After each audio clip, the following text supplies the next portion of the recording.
Bom dia, boa tarde, boa noite, meus queridos alunos, sejam bem-vindos a mais uma aula do nosso curso de álgebra linear, né? E hoje a gente vai falar de um conceito central na teoria de espaços vetoriais, que é o conceito de base e de dimensão, que a gente já introduziu um pouquinho de maneira disfarçada no final da aula passada. Então, na aula passada a gente discutiu o quê? A gente discutiu o conceito de dependência e independência linear, né? O conceito de combinação e de dependência linear. Ou seja, como que a gente consegue construir um espaço a partir de alguns dos seus vetores? E o teorema final que a gente demonstrou foi o seguinte, né? Tome um espaço vetorial, né? E V1, Vn dentro de V. Vamos olhar para o espaço que esses caras geram. Então, o que a gente demonstrou no final da aula é que existe um subconjunto desses elementos, de forma que o espaço gerado seja por esse subconjunto é o mesmo que o espaço gerado pelo conjunto total, né? Só que com a propriedade extra agora de ser um conjunto linearmente independente, né? Então, basicamente, o que a gente faz é jogar fora, né? Jogar fora os elementos que estão aqui dentro. Tá? Então, alguns elementos aqui são supérfluos e a gente pode jogar fora. E a nossa construção ela foi bem intuitiva, né? A gente pega um cara aqui, vê se o próximo está no espaço gerado pelo anterior ou não. Se tiver, a gente joga fora. Se não tiver, a gente mantém. Depois vai para o terceiro, faz o mesmo teste. Vai para o quarto e faz o mesmo teste, até obter o conjunto linearmente independente. Então, esses conjuntos, tá, que a gente chama, né, esses conjuntos que têm essas duas propriedades, ou seja, eles geram um espaço e são linearmente independentes, eles são chamados de base para o espaço. Então, uma base é um conjunto que é gerador e que é linearmente independente. Tá certo? Então, qual é o ponto? Aqui, então, esse teorema aqui está dizendo, né? Então, esse teorema, esse método, diz que se a gente tem um conjunto gerador do espaço, a gente sabe extrair uma base dele, né? Extraindo um subconjunto ali. Então, esse teorema que a gente aprendeu na aula passada é um jeito de extrair bases de um espaço que seja gerado por um conjunto de vetores. Tá certo? Mais para frente, na aula, né, a gente vai aprender como extrair bases de conjuntos que são e subespaços dados por equações homogêneas, mas a gente vai fazer primeiro todo um apanhado teórico e depois a gente vai aplicar esses resultados na parte prática. Então, está aqui o conceito de base, a gente já tem aqui um exemplo, né, que é um conjunto gerador que é linearmente independente. Tá? E a gente agora vai caminhar para demonstrar um resultado que a gente já viu na aula passada, pelo menos para vetores no RN. Né? A gente percebeu, né, que mesmo que a gente trocasse a ordem de como a gente escolhe aqui o primeiro, segundo, terceiro, quarto vetor, né, tudo no fim das contas dependia do escalonamento de uma matriz, né? Então, meio que o número de vetores linearmente independentes, ele só depende do espaço, né? Todos os conjuntos LIs geradores deveriam ter o mesmo tamanho. Então, esse é o caminho que a gente vai tomar agora, esse é o nosso objetivo que a gente vai tentar demonstrar. Então, vamos começar com o nosso primeiro teorema. Então, o nosso primeiro teorema da aula é o seguinte: se a gente tem um espaço vetorial que é gerado por n vetores, tá? Então, qualquer subconjunto com mais do que n vetores tem que ser LD. Então, qualquer subconjunto com mais de n vetores, ele tem que ser linearmente dependente. Então, vamos demonstrar aqui o teorema. E a nossa ideia, tá, é que um sistema com mais incógnitas do que equações tem que ter solução múltipla. Tá? Então essa é a ideia que vai estar por trás dessa demonstração. começar, vamos pegar aqui M vetores em V.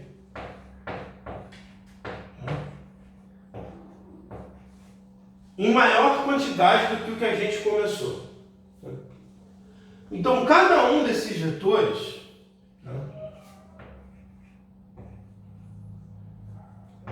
eles têm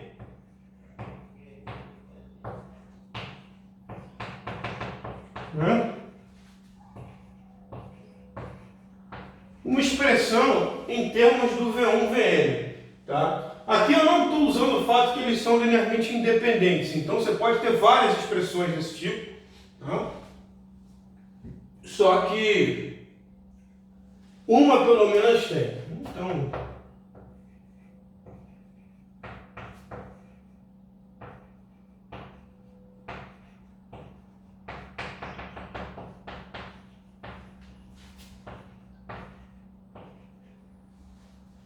Então, uma pelo menos tem. Então, o que eu preciso mostrar? Eu preciso mostrar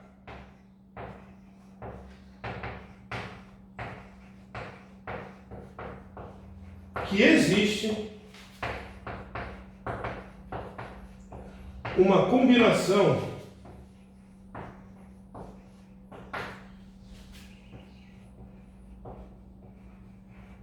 do tipo B1W1 até BMWM, dando zero, né, com algum BI diferente de zero. Né?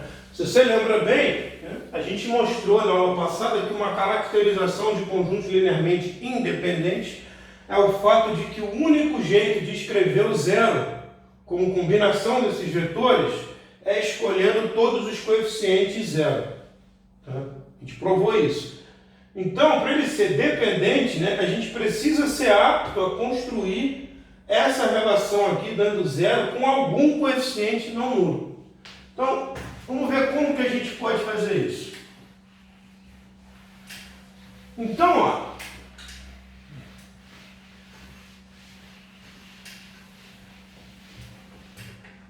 o que a gente faz? A gente então substitui o B1, né, o W1, por todas. A gente vai substituir o W1 pela sua expressão, né, em termos dos V's.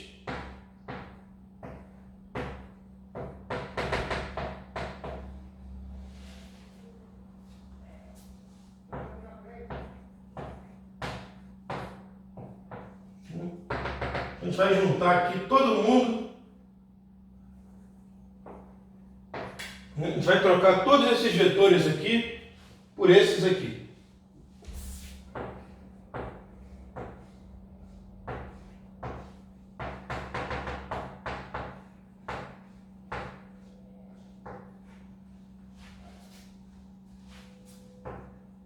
Então isso aqui tudo vale zero. Então agora, o que a gente vai fazer? A gente vai juntar tudo que tem V1. Então, juntando tudo que tem V1, a gente vai ter B1 com A11, mais B2 com A12, que está aqui no meio da soma, até a gente ter BM AM1, desculpa, aqui é A21, né? BM com AM1. Depois a gente vai fazer a mesma coisa com o V2, a mesma coisa com o V3, até a gente chegar com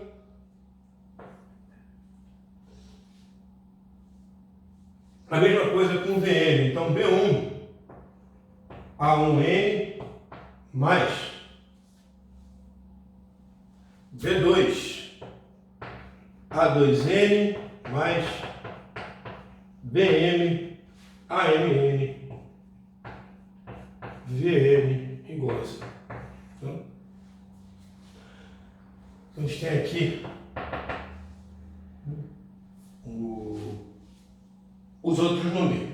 Então, nota o seguinte, se eles forem linearmente independentes, né, isso aqui já era suficiente para afirmar que esses caras são zero. Tá? Então, daqui não tem como concluir que eles são zero, mas eles podem ser zero. Né? Então, se tudo isso aqui for zero, né? Então se eu conseguir encontrar B1, Bm não triviais, né? Não nulos, de forma que cada coeficiente aqui dê zero, né? Então existe essa combinação não trivial. Tá? Então, o que a gente vai fazer? A gente vai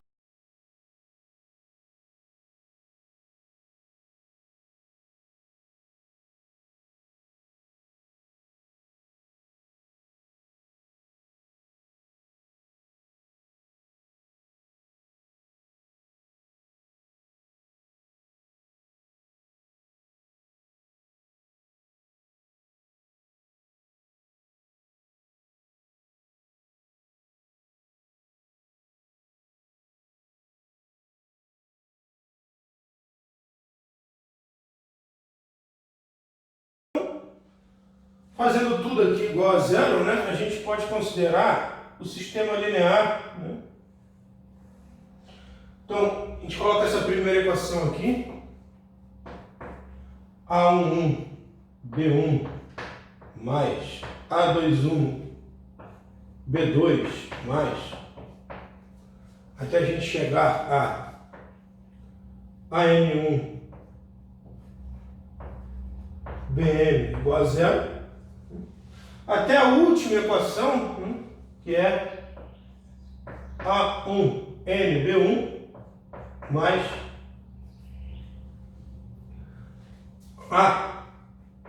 A2NB2, até a gente chegar em AMN BM igual a zero. Então esse sistema tem solução, que é a solução nula, certo? Então deixa eu continuar aqui. Então a gente pegou um sistema que tem solução.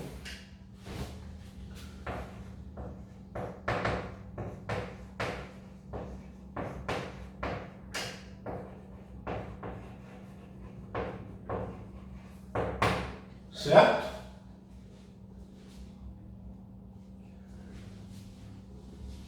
Mas, como, né, M é maior do que N, né, a gente escolheu esse sistema de forma que a gente tenha M estritamente maior do que N, né, o sistema, a matriz do sistema, né,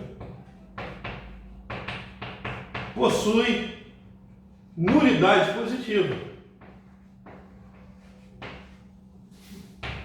A nulidade aqui é positiva. A gente tem mais incógnitas, a gente tem mais colunas do que equações, que são as linhas. Logo, o sistema admite solução não trivial.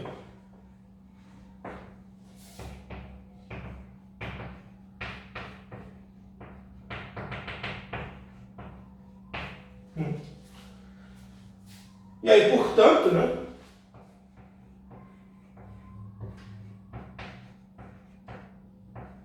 B1, W1 mais BM, WM, que foi o que a gente começou, vale zero para essa solução não trivial. Ou seja, se você tem mais elementos, né, se você sabe que seu espaço pode ser construído com N elementos, né, por exemplo, se o seu espaço puder ser construído por 3 elementos, né, então eu não estou nem dizendo que esses elementos precisam ser independentes, não. Ou seja, você pode até precisar de menos do que 3 elementos. Mas o que eu estou dizendo é que se eu pegar qualquer conjunto de 4 elementos, tem que ter pelo menos alguém ali que é supérfluo. Né? Qualquer conjunto que tenha mais elementos do que um conjunto gerador necessariamente tem que ser dependente. Tá? Então, vamos dar uma olhada aqui em duas implicações para isso que são bastante interessantes. Então, primeiro, vamos dar um nome para esse tipo de espaço vetorial. Então, vamos primeiro dar um nome para isso. Então, definição.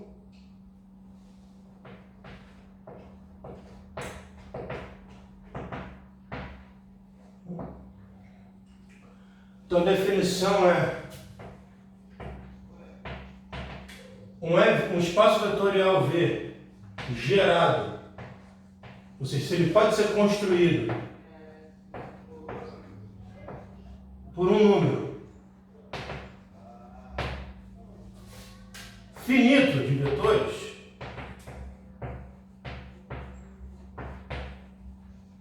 é dito de dimensão finita.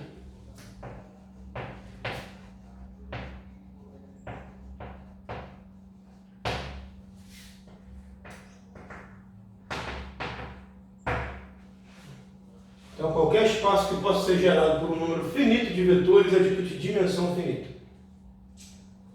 E o teorema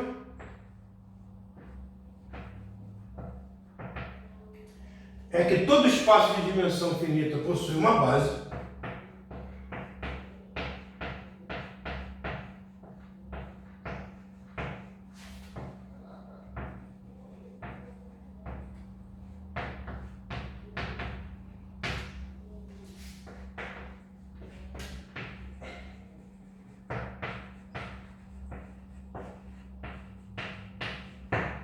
na realidade possui várias delas, né? E todas as bases têm o mesmo tamanho.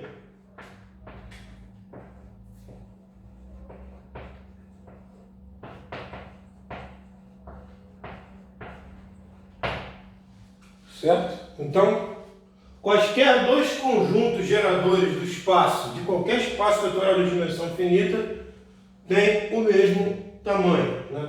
Quaisquer dois conjuntos geradores linearmente independentes. Né? E a demonstração desse fato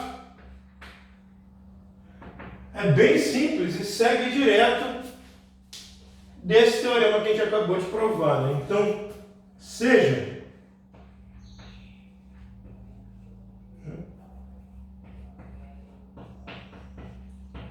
então, vamos pegar aqui duas bases.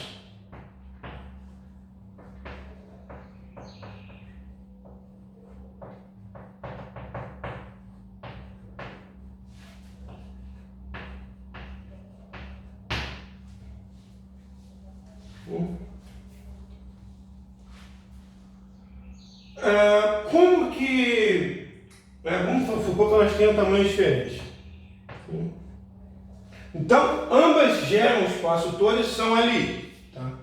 Então, se o M for maior do que M, então B2 é LD.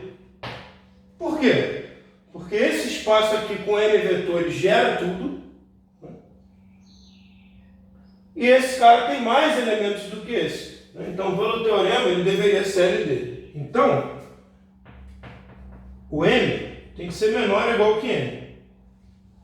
Então, esse conjunto tem que ter a mesma quantidade ou menos de vetores do anterior. Só que se a gente tem um contrário, então, B1 é LD. Pela mesma razão do teorema. Ou seja,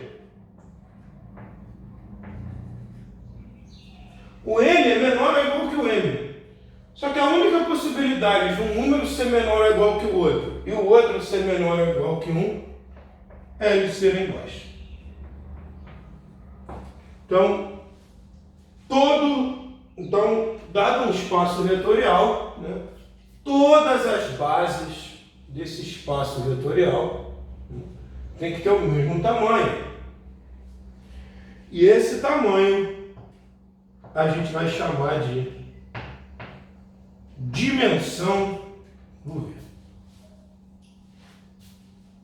Então, o tamanho de uma base é a dimensão do espaço vetorial.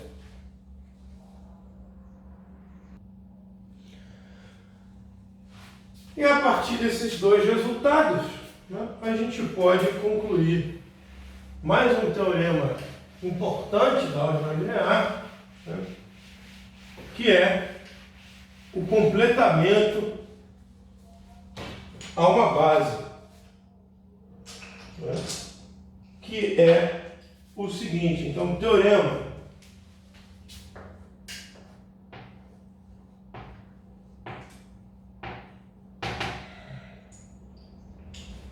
Então, o teorema é o seguinte: sejam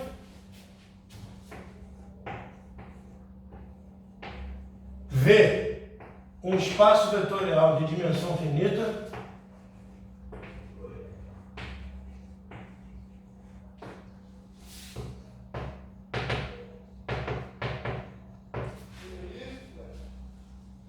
e um conjunto de vetores aqui dentro, Li. Então,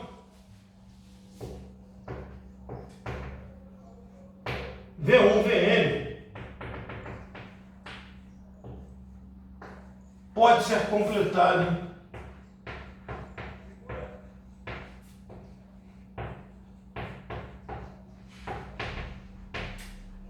a uma base de V.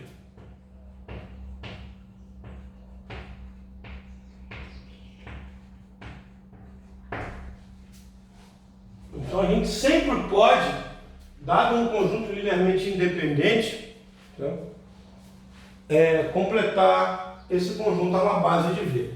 Como que a gente faz isso? Eu vou deixar para vocês pensarem e em aula presencial a gente resolve isso. Mas basicamente você vai pegar a matriz, né, e é só ver dentro da matriz escalonada quais são os buracos, né, os pulos dos pivôs e ir completando, né. Outra coisa que você pode fazer, né, é fazer o escalonamento completo da matriz e ver quais são as entradas que estão faltando, que ficam sem pivô. Aí é só colocar os vetores dados pelos pivôs, né. Mas vou deixar para vocês pensarem nisso, né. Outro teorema importantíssimo é o seguinte: seja V um espaço vetorial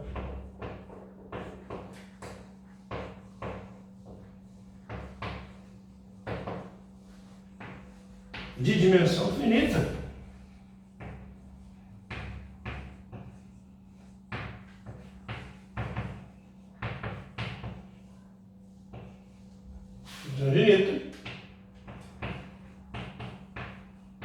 vamos pegar uma base, ou seja, um conjunto linearmente independente que gera o espaço inteiro, né, e ver um elemento dentro do espaço. Então,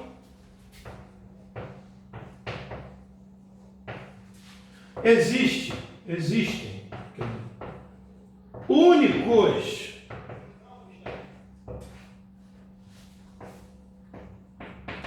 A1 a N com V igual a A1 V1 mais a LV. Então deixa eu reforçar isso aqui com uma caixinha azul, que isso é muito importante. Então o que esse teorema está dizendo? Esse teorema está dizendo que se você tem um conjunto LI, que é uma base, ou seja, qualquer conjunto LI gerador, então um vetor, só existe uma maneira de produzir cada vetor dentro do espaço, né, em termos do V1, Vn. Ou seja, se eu mudo qualquer uma dessas coordenadas, então necessariamente eu estou mudando o vetor. Né? Então, se você coloca vetores demais, né, a gente já viu, né, por exemplo, para o zero, né, no caso dos vetores serem linearmente dependentes, existem várias maneiras de escrever o zero. E aqui, se for Li, essa propriedade não vale só para o zero, ela vale para qualquer vetor. Então, todos os vetores do espaço têm uma única expressão em termos desses vetores. E a demonstração também é muito simples. A demonstração consiste em a gente pegar duas expressões e ver o que acontece. Então vamos supor que o nosso vetor V ele consiga ser escrito como A1V1 até a NVN, mas que ele também consiga ser escrito como B1V1 mais BNVN.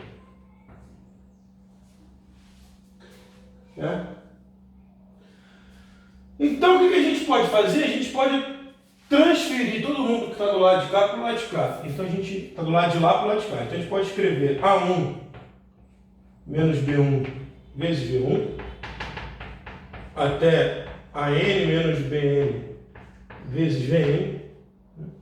E como eu passei todo mundo do lado de cá do lado de lá para o lado de cá, isso aqui dá zero. Então, essa conta tem que dar zero. Só que esse conjunto ele é linearmente independente. Então, se ele é linearmente independente, eu só consigo produzir o zero se eu escolher se essas coordenadas já forem zero. Então, para isso aqui ser zero, a gente tem A1 igual a B1, A2 igual a B2 e a N igual a B.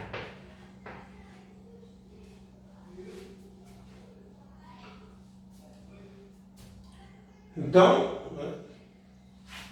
o teorema aqui está dizendo isso. Todo vetor pode ser decomposto de maneira única, em cima de qualquer base. Então isso, meus queridos, permite a gente falar em coordenadas.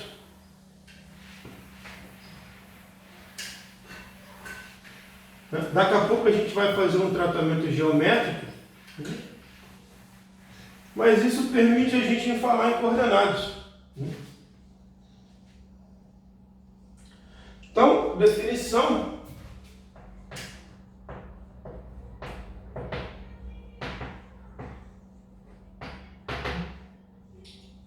Se B igual a V1, Vn é uma base ordenada,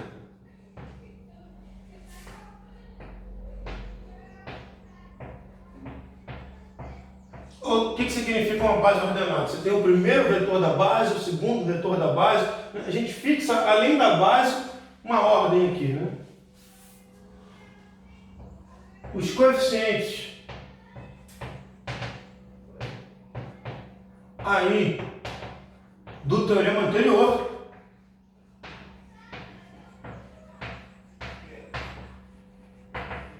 são ditos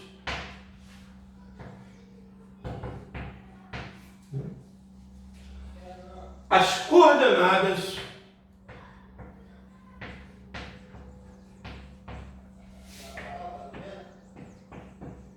de V com respeito à base B.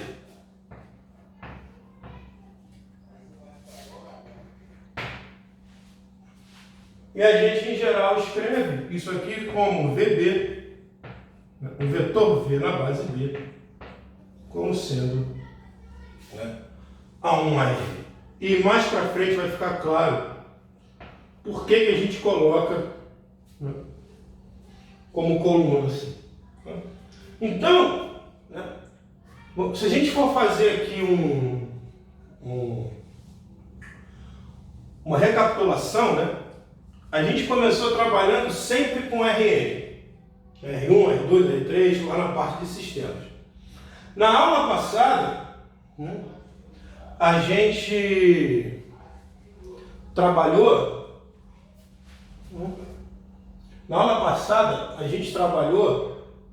com vários teoremas que valiam para quaisquer espaços vetoriais, mas no fim das contas a gente fez tudo em Rn. Então a gente só fez combinação linear em espaços Rn, tudo em Rn. E agora a gente é capaz de ver que, pelo menos para espaços vetoriais de dimensão finita, tudo que a gente estudou até agora é suficiente para trabalhar com esses espaços. Por quê? Bom, vamos supor que a gente tenha dado uma base ordenada fixada. Então, vamos supor que nos sejam dados V na base B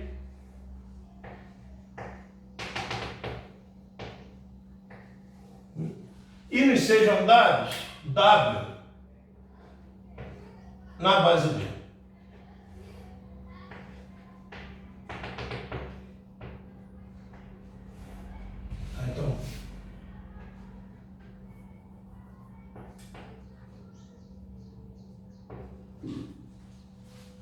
Então, o que é V?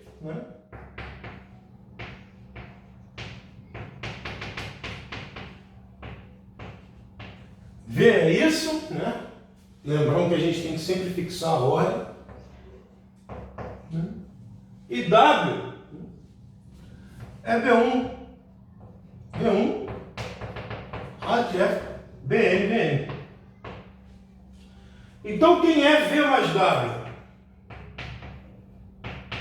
V mais W, né? É A1 mais B1, V1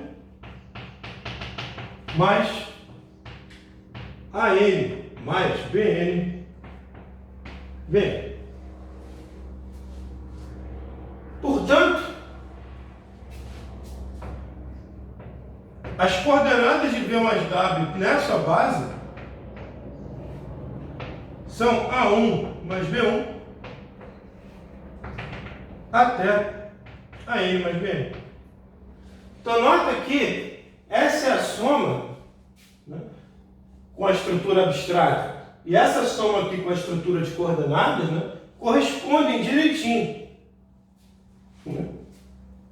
E a mesma coisa para alfa, né?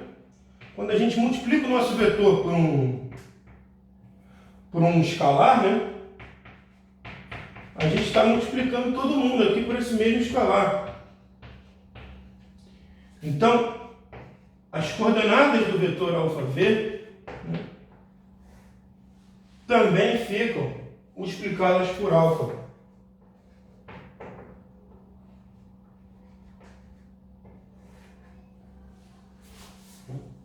Então, o que a gente está dizendo com isso tudo, né? É que qualquer espaço vetorial de dimensão finita, né, a partir do momento em que a gente fixa uma base, a gente pode trabalhar com esse espaço como se ele fosse o Rn, onde N é a dimensão do nosso espaço. Beleza? Então, antes de continuar com a discussão de base, vamos fazer aqui alguns exemplos concretos, né? Primeiro de como escrever vetores em bases e depois, né, de como obter bases de determinados espaços. Beleza? Então vamos fazer essa pausa e depois a gente vai voltar para a parte teórica para finalizar a aula de hoje falando de mudança de base. Então, vamos fazer esses dois exemplos aqui que ilustram bem o que a gente já fez. O primeiro é escrever um determinado vetor em várias bases diferentes, né? Calcular as coordenadas em várias bases diferentes. E o segundo é como extrair uma base de um subespaço vetorial dado por uma série de equações homogêneas. Tá? A gente já sabe como extrair bases quando a gente tem os geradores, né? Então não vou repetir aqui porque a gente já fez bastante essa semana, exercícios disso, a semana que passou. Então vamos ver o que a gente faz no caso de equações. Então, vamos começar. Então, sejam B1, B2 e B3, essas três bases de Rn, você pode ter R2, vocês podem verificar que ambas as bases, as três bases, né, ambas são formadas por um par de vetores linearmente independentes. Né? A gente tem que calcular as coordenadas de V na base B1, na base B2 e na base B3. Então, a gente tem que escrever o V em termos das bases dadas, tá? Só que a gente tem que escrever em ordem. Tá? Porque quando a gente fala de coordenadas, a gente não só está pegando uma base, né? Esses dois conjuntos são iguais. A diferença é que você está invertendo aqui. Então, como bases ordenadas, eles são diferentes. Tá? Porque, né, a ordem está trocada. Então, como bases sem ordem, eles são iguais, mas como bases ordenadas, eles são diferentes. Então, para escrever V na base B1, eu tenho que expandir o V em termos de 1, 0 e 0, 1. Então, vamos dar o V aqui, né? Onde V é o vetor 2, 4. Então, ó, o 2, 4 em termos do 1, 0 e 0, 1 é fácil, né? Ele é 2 vezes o vetor 1, 0, mais 4 vezes o vetor 0, 1. Beleza? Então, V, B1 é 2, 4.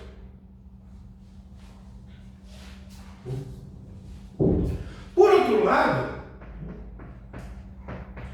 se a gente pede para inverter aqui o 1, 0 e 0, 1,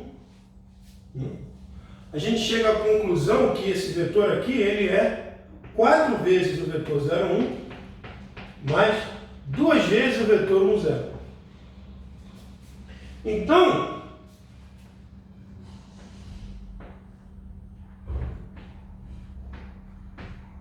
V na base B2,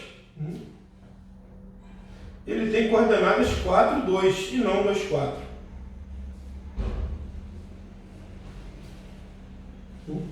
Aqui corresponde a você trocar o eixo X e o eixo Y de ordem. Agora vamos ver o que acontece com a base B3. Então, com a base B3, já não é tão óbvio o que a gente tem que fazer. Né? Então a gente tem que escrever o vetor 2, 4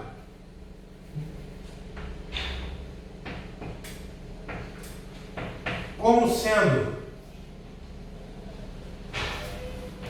alguém vezes o vetor 1, 1, mais alguém vezes o vetor 0, 1.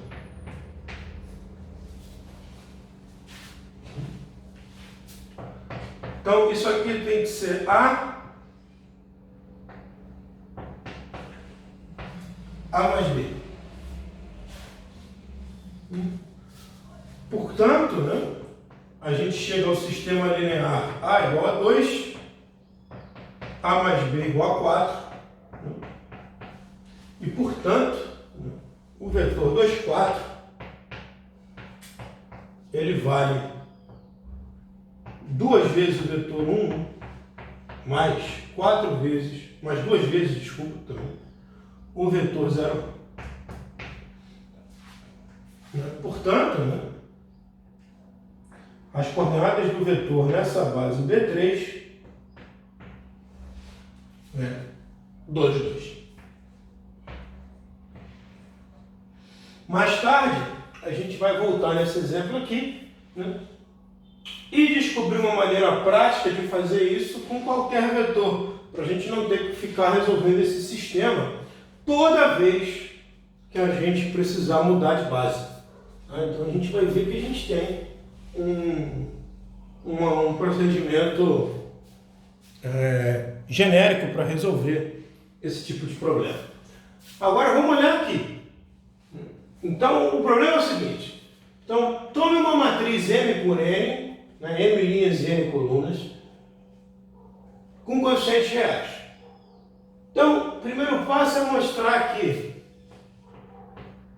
o conjunto dos vetores coluna, né, das matrizes coluna, tal que A vezes X vale 0, é um subespaço vetorial de M n vezes 1. Então a gente já fez isso algumas vezes na nossa aula presencial, mas vamos fazer isso aqui agora de novo. Então a gente quer mostrar que um certo conjunto é um subespaço vetorial. Então vamos chamar isso aqui de W. Então eu tenho que mostrar que x, y em W implica x mais y em W. A gente também tem que mostrar que A real e x em W implica que AX também está em W. Então essas são as duas coisas que a gente tem que mostrar.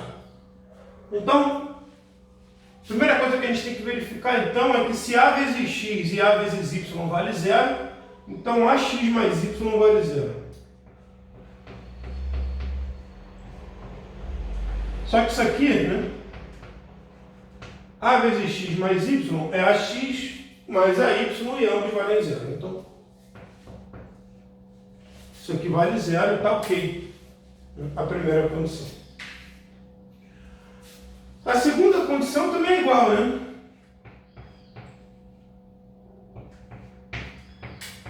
A gente sabe que multiplicar aqui é a mesma coisa que multiplicar todas as entradas da matriz por A, então a gente pode puxar o A aqui para fora.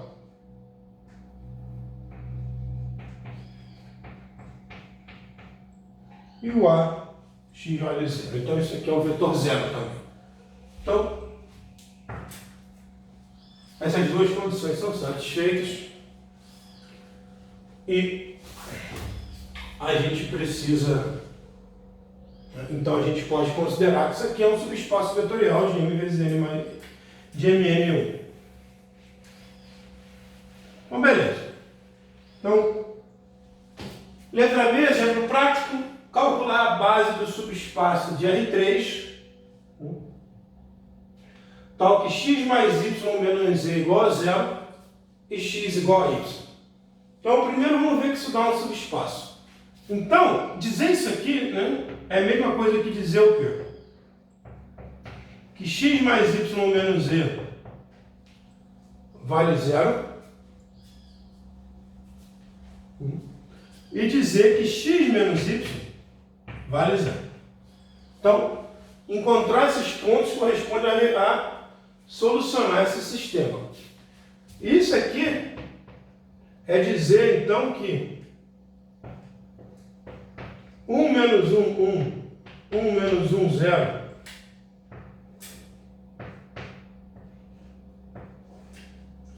vezes x, y, vezes x, y, z,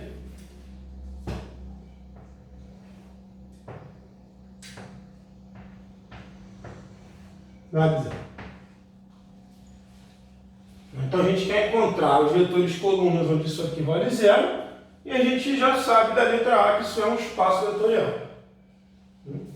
Então, encontrar esse subespaço corresponde a gente resolver esse sistema aqui. Então, vamos resolver esse sistema. Então, vamos botar aqui nossa matriz. Então, 1, 1, menos 1, 1, menos 1, 0. Vamos aumentá-lo aqui. Mas como a gente sabe que com 0, 0, né, qualquer escalonamento aqui não vai mexer com essa coluna, então a gente pode economizar o espaço. Então vamos subtrair a primeira linha da segunda.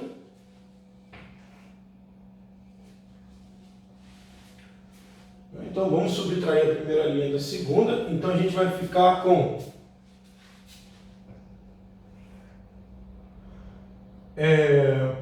1 menos 1. E a gente vai ficar com 1 menos 1, 0. Menos 2. 0 menos 1, 1. E essa aí é a nossa matriz escalonada. A gente poderia até dividir ali, mas não tem problema. Então,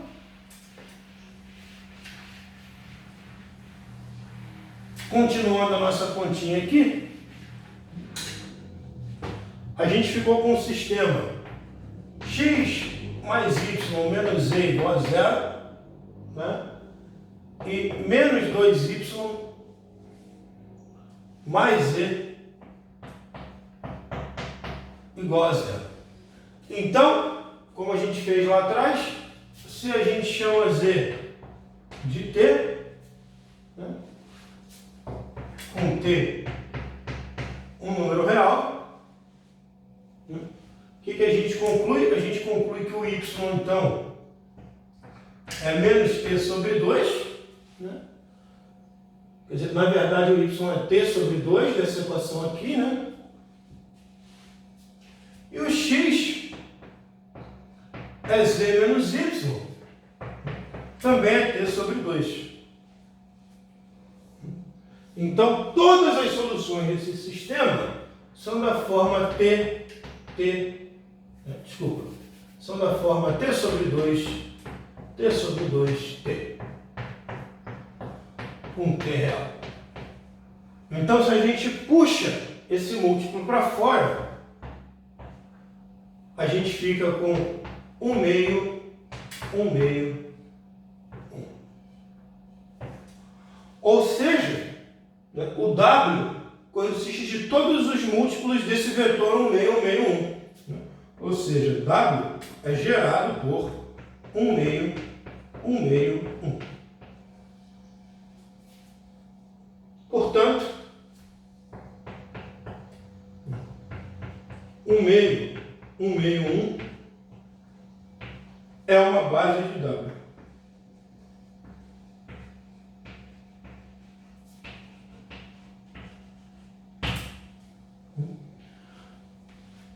E agora eu recomendo a vocês voltarem aqui, se eu não me engano, é na aula 2, né, que a gente discute sistemas, que no final a gente fala no último exemplo, né, a gente fala de um sistema fundamental de soluções.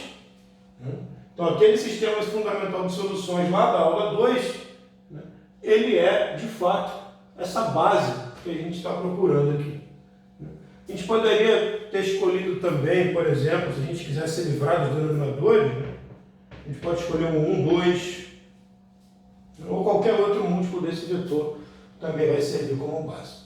Então, feito esses dois exemplos, vamos voltar para a teoria, vamos falar de mudança de base.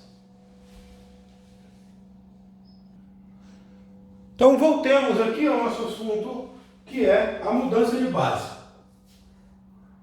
Vocês já devem ter percebido, né, na época da escola, e agora que vocês estão fazendo física 1, né, a maioria de vocês, né, que muitos problemas, né, se simplificam, né, a partir do momento em que a gente toma as coordenadas corretas, que são coordenadas que facilitam a resolução, né, do nosso problema.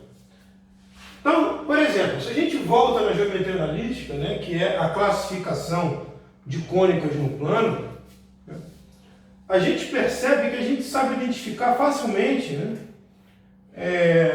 as cônicas que não têm esse termo XY aqui. Né? Porque quando a cônica não tem esse XY aqui, basta que a gente observe os sinais de x ao quadrado e y ao quadrado. Né? Então, por exemplo, se a sua cônica não tem x quadrado ou y quadrado, ela é uma parábola. Se a sua cônica não tem x ao quadrado e y ao quadrado, os coeficientes estão com sinais iguais, então você tem uma elipse. Né? Se os sinais forem diferentes, você tem uma hipérbole. Sabe que quando você adiciona um termo xy aqui, que é um termo de rotação, né, a situação fica complicada, porque não basta você só olhar os sinais de x ao quadrado mais y ao quadrado. Eu não sei se vocês aprenderam isso em geometria analítica, mas é isso que acontece. Quando você tem um termo xy aqui, significa que aquelas cônicas que a gente aprendeu estão no plano, mas elas estão rotacionadas. Então aqui está o exemplo de uma elipse rotacionada, dada por essa equação aqui.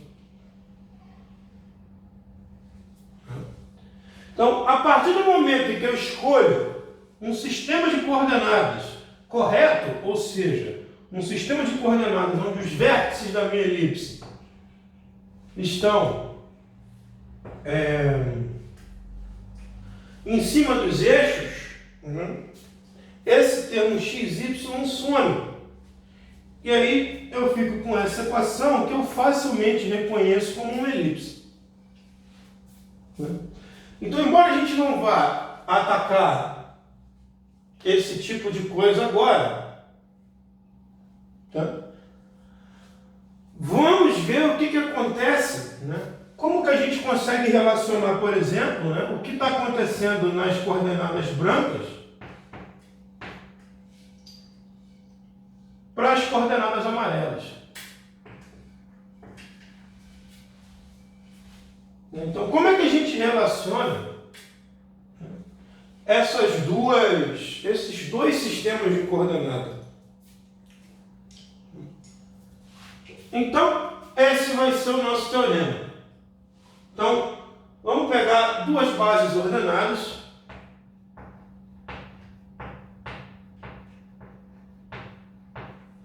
E um vetor dentro desse espaço. Então, existe uma matriz que transforma as coordenadas na base B1 nas coordenadas na base B2. Então, a gente não vai precisar escrever toda vez um sistema, resolver esse sistema e encontrar as coordenadas. As coordenadas serão dadas por um produto de matrizes. E como é que a gente demonstra esse fato? Então, como eu quero aqui agora extrair informação, né? A demonstração vai me dizer quem é essa matriz, então a demonstração é construtiva, tá? Eu vou supor, por simplicidade, que n igual a 3. Então, eu vou supor que n é igual a 3, para poder fazer as contas de maneira concreta, sem as reticências, né? E aí a gente obter de fato quem é aquela matriz. Então, vamos lá. Então, vamos mudar de B1 para B2. Então, é o seguinte, cada elemento de B2, né? Então a gente tem a base de B2 aqui, e cada vetor dessa base pode ser escrito em termos da base B1. Então vamos escrever assim. W1 é igual a A11 V1 mais A12 V2 mais A13 V3. Então, o W2 ele também tem as mesmas entradas. Então, A21 V1 mais A22 V2 mais A23 V3. Então, essas são as coordenadas do W2 em termos da base V1, V2, V3. A gente também vai pegar aqui as coordenadas de W3 em termos de V1, V2, V3.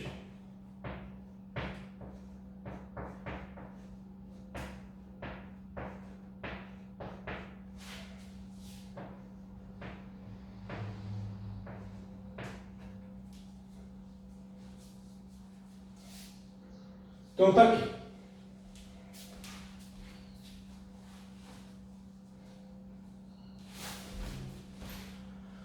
Agora, vamos escrever aqui. Vamos supor que a gente já saiba as coordenadas desse vetor em termos da base V2. Então, vamos escrever aqui. V na base B2 é igual a B1, B2, B3. Então, o nosso V, ele é B1, W1, mais B2, W2, mais B3, W3.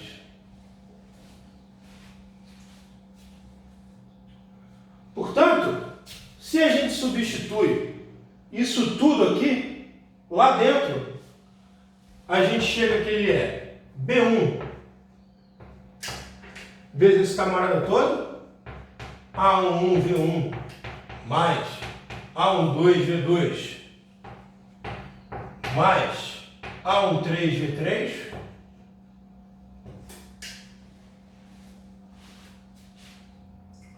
mais B2, agora vezes essa linha aqui, então A21V1 mais A22V2 mais A23V3 e a gente vai completar com B3W3, então B3 A31V1 mais A32V2 mais A33V3. Então, para encontrar agora as coordenadas desse vetor em termos de V1, V2, V3, a gente precisa juntar todo mundo que tem V1, todo mundo que tem V2, todo mundo que tem V3. Então vamos juntar B1. Então B1 A11 mais B2A21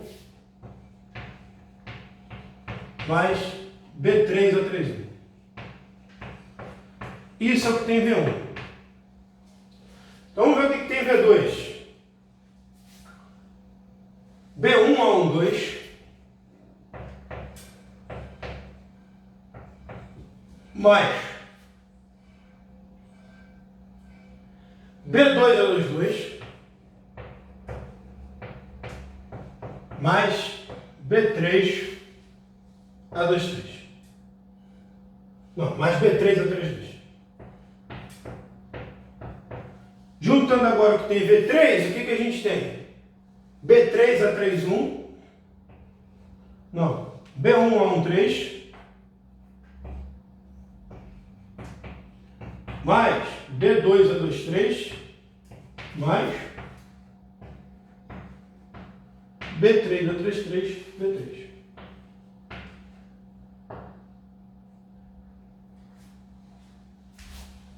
Então, as coordenadas de V na base B1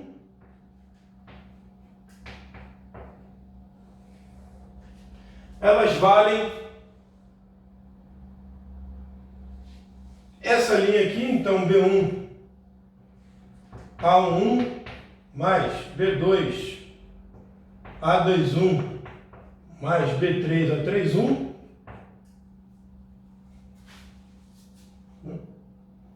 B1, então não vai dar espaço, então deixa eu apagar logo aqui. Então se a gente escreve aqui, né, o B1, B2, B3,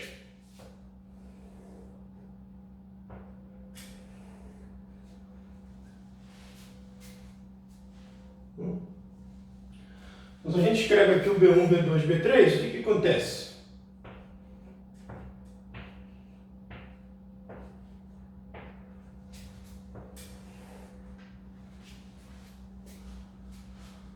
Se a gente escreve aqui o B1, B2, B3, então, ó, esse primeiro elemento aqui, que corresponde a essa entrada, né? Então, vamos botar a estrela aqui, ó. É A11, A21, A31.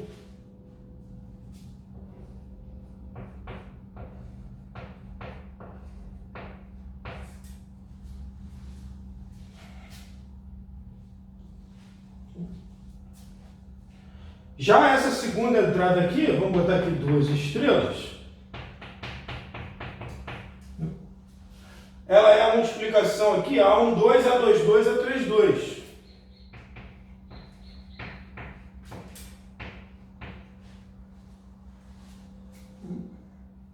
E a terceira linha, né, segue a mesma lógica. A13, A23, A33. Então, ó, até fiz aqui ao contrário, então deixa eu trocar aqui.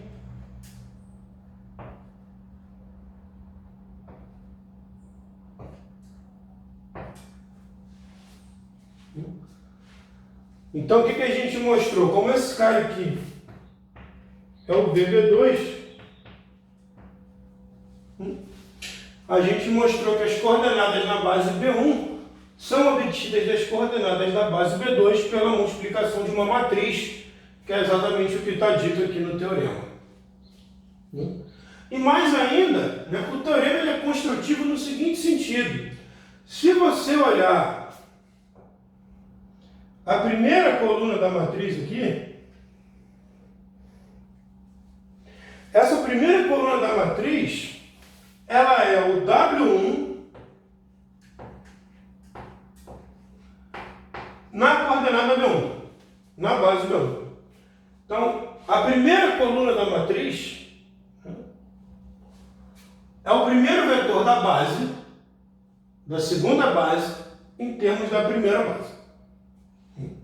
Então, da base antiga para a base nova. A segunda coluna da matriz é o W2 na base B1.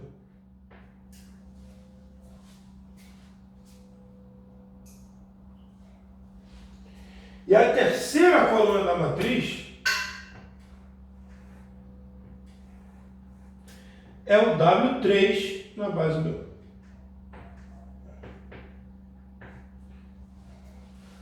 Então, o que esse teorema está dizendo no fim das contas? Que eu só preciso descobrir como que eu consigo passar. Que para eu passar da base B2 para a base B1, eu só preciso descobrir como é que eu passo cada elemento da B2 para a base B1. Então, se eu descobrir como que cada elemento da B2, da base B2 passa para a base B1, eu consigo descobrir, né, como todos os outros elementos passam.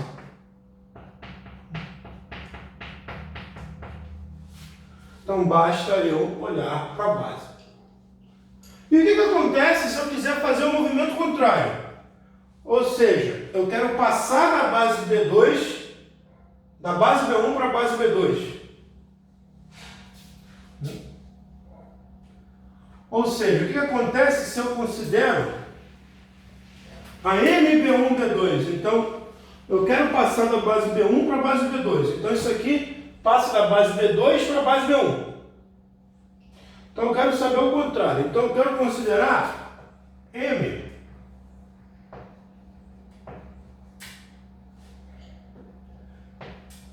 B2, B1. B1, B2. Que matriz é essa?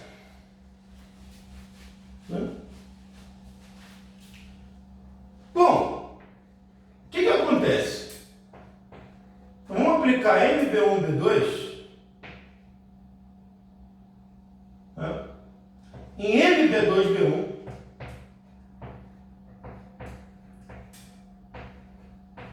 vezes um vetor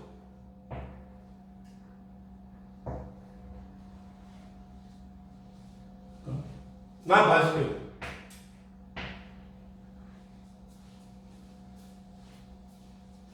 Então, se eu fizer isso, então essa matriz aqui, ela pega um vetor na base B1 e escreve esse vetor na base B2. Não, desculpa.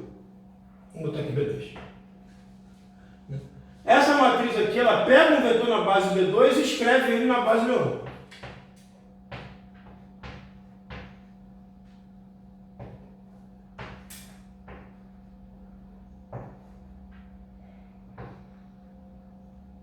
Vamos ver aqui bem. Agora, essa matriz aqui que a gente pegou, ela pega um vetor na base B1 e escreve ele de novo na base B2. Então você volta no mesmo lugar. Então, essa matriz aqui, que a gente vai chamar de A, então, ela é uma matriz que ela pega um vetor coluna e leva nele mesmo. Então, que matriz é essa? Que matriz faz isso? Então, vamos continuar aqui no caso 3×3.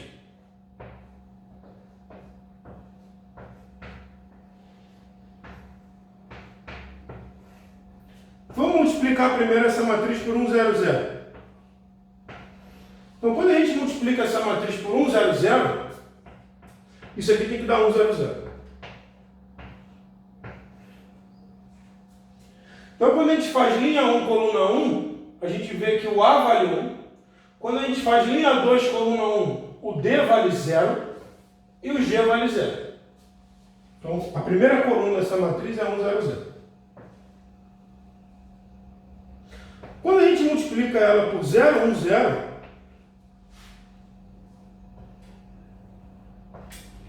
vocês podem ver que a mesma coisa acontece, só que agora o B e o H são 0 e o E vale 1. E a mesma coisa vai acontecer quando a gente colocar o vetor 0, 0, 1. Ou seja, M, B1, B2, vezes M, B2, B1, é igual a identidade.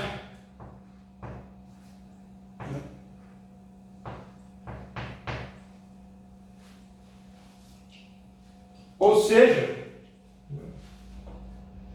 a matriz que muda da base B1 para B2 é a matriz que muda da B2 para B1 inversa. Então, também, na realidade, eu só preciso descobrir uma das matrizes, porque a outra matriz, né, a que transforma B2 para B1, é a matriz inversa. Beleza? Então, vou fazer aqui um exemplo, né, dois exemplos de matriz de mudança de base, né, e a gente vai fechar a aula com um algoritmozinho, para a gente, um algoritmo também baseado em eliminação gaussiana, para a gente calcular matrizes de mudança de base. Então, para terminar a aula de hoje, vamos ver aqui dois exemplinhos práticos, tá? Para a gente calcular aqui a matriz de mudança de base. Tá? Então, vamos começar por essa aqui. Então, a gente tem duas bases, 1, 2, 2, 1 e 1, 0, 1. E eu quero saber como mudar as coordenadas da base B1 para a base B2 e da base B2 para a base B1. Então, vamos fazer aqui a mudança, né, como a gente fez no teorema, né, da base B2 para a base B1. Então, o que a gente descobriu lá atrás? A gente descobriu que basta a gente ver como mudar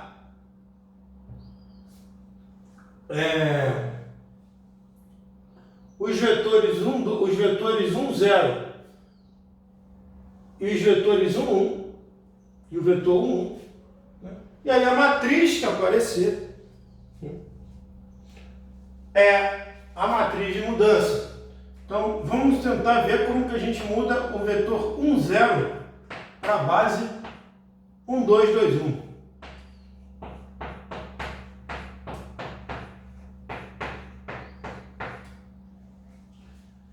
Então, a gente precisa resolver o sistema A mais 2B igual a 1 e 2A mais B igual a 0.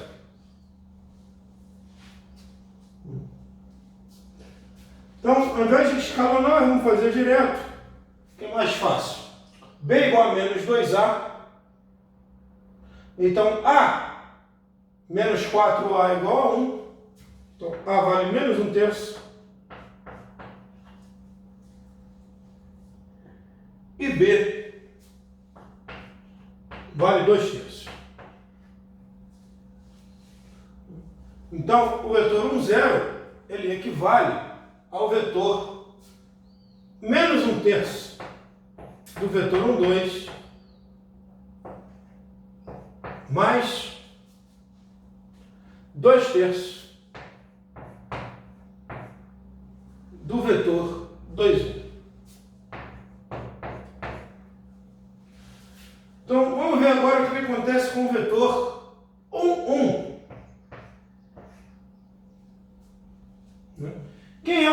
1. Então, o vetor 1, de novo, a gente escreve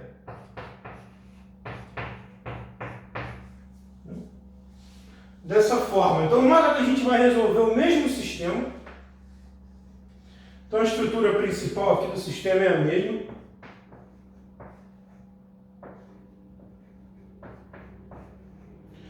Só que agora a gente vai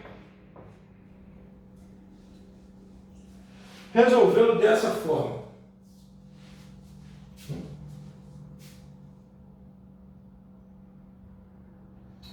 Então, se a gente soma aqui,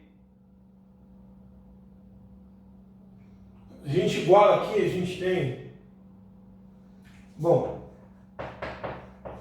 A mais 2B igual a B mais 2A. Então, vou resolver a de roda aqui para a gente resolver rápido. Então, A mais B igual a 2A, B igual a A. Então, se B é igual a A, ambos valem 1/3, né? A gente vai ter 3A igual a 1, então vale tudo 1/3.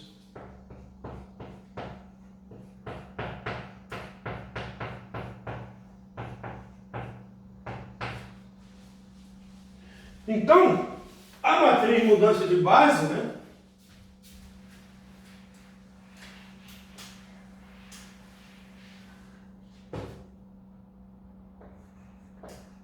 Que muda B2 para B1, a gente viu que a primeira coluna da matriz são as coordenadas do primeiro vetor da base antiga em termos da base nova. Então, menos 1/3, 2/3.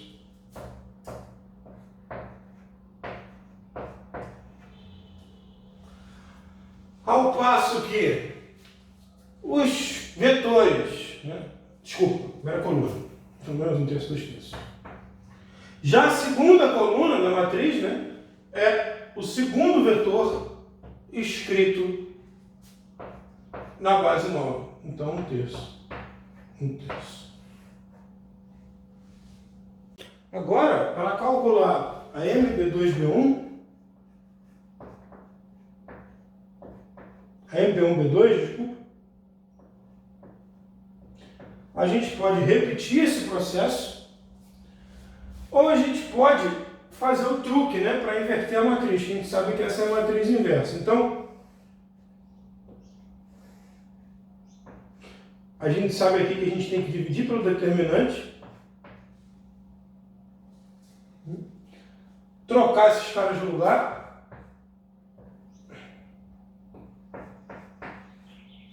e manter esses caras aqui, né, só que trocando sinal.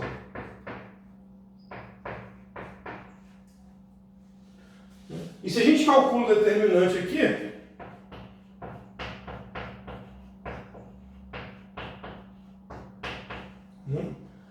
a gente vê que, desculpa, essas matrizes aqui não deviam estar aqui.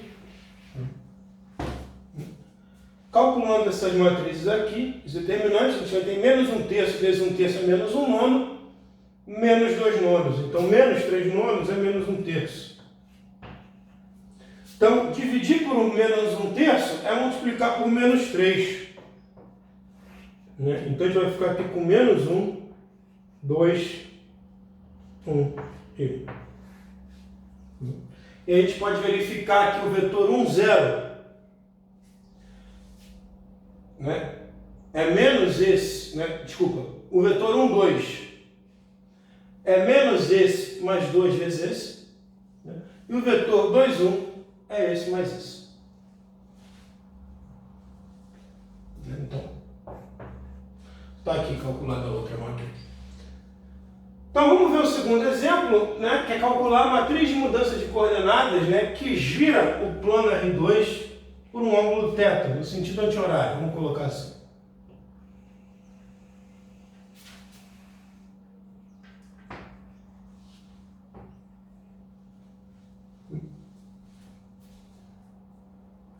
Então isso corresponde a gente escolher uma outra base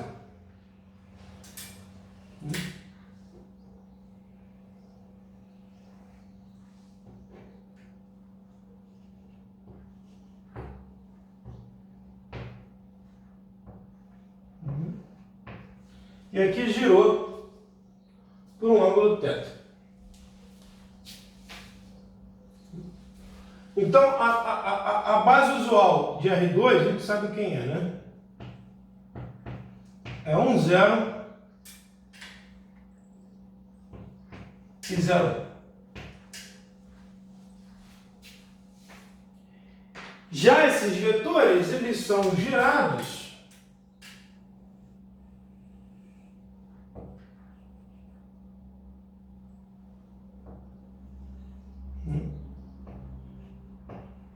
para um vetor V1 e para um vetor V2.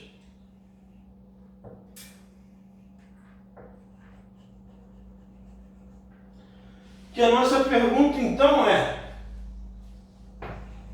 dado um vetor na base canônica, né, que é a base 1, 0, 0, 1, vamos escrever aqui. Então V1 é 1, 0, 0, 1. O vetor V2 ele é o vetor V1, V2. Como que a gente muda? Como que a gente gira um vetor? Então, quais são as coordenadas de um ponto, né, nessas novas coordenadas x', y'? Beleza? Então vamos lá. Então V1. Vamos ver quem é V1. Vamos calcular. Então V1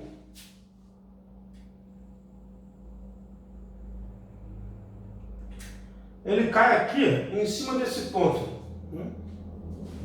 Então vamos escolher aqui V1 com comprimento unitário também. Tá? Então como é que a gente calcula esse comprimento aqui? Trigonometria básica. Então esse comprimento aqui, ele é cosseno de θ.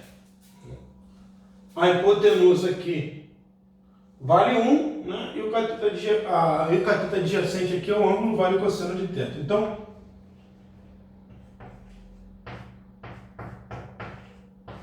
V1 vale cosseno de θ vezes o vetor 1, 0. Mesma coisa a gente pode fazer aqui, né?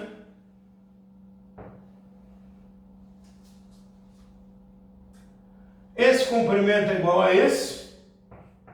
E o tamanho dele agora é seno de θ.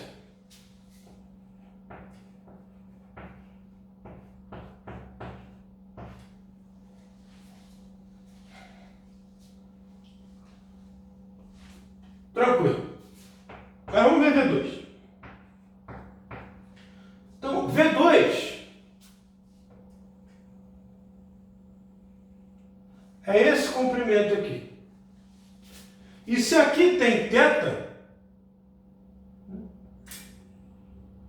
aqui tem o complementar do θ. Então, esse tamanho aqui, esse tamanho aqui,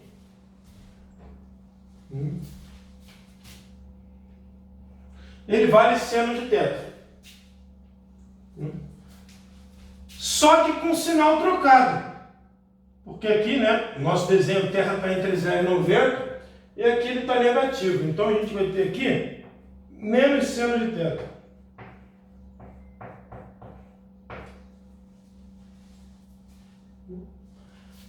E aqui, né, esse ângulo aqui 90 menos θ.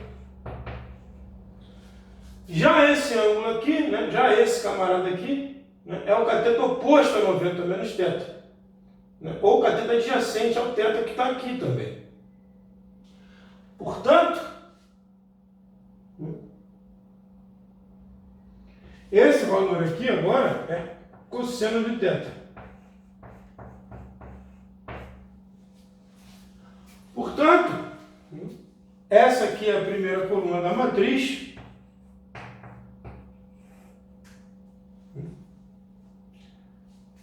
Ela é cosseno de θ, seno de θ, menos seno de θ, cosseno de θ.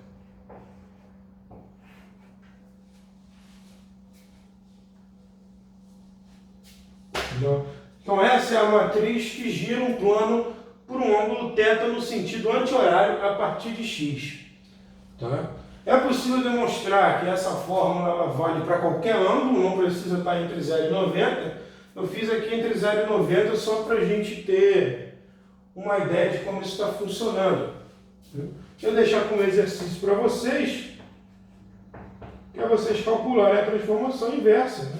E ver que ela dá cosseno de menos θ menos seno de menos θ, seno de menos θ, cosseno de menos θ.